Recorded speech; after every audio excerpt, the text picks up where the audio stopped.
പ്രസിദ്ധമായ നീലേശ്വരം പള്ളിക്കര ഭഗവതി ക്ഷേത്രത്തിൽ ഭാഗവത സപ്താഹയജ്ഞത്തിന് തുടക്കമായി. Brahmashri പുതിയില്ലം Unnikrishnan നമ്പൂതിരിയാണ് യജ്ഞാചാര്യൻ.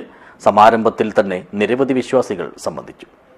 This news sponsored by ഉയർന്ന ഗുണനിലവാരം, തികഞ്ഞ വിശ്വസ്തത, ജനതാ പാൽ.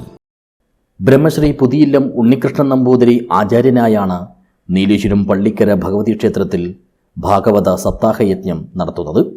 നീലമന ബാലകൃഷ്ണൻ നമ്പൂതിരിയും പുരുഷോത്തമൻ നമ്പൂതിരിയുമാണ് സഹാചാര്യന്മാർ.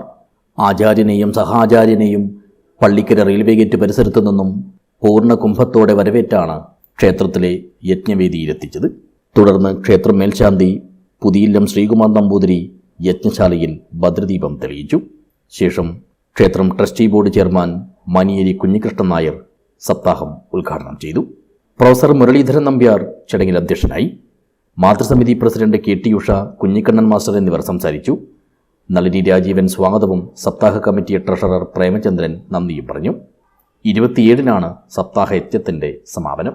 News bureau, Nileshwar.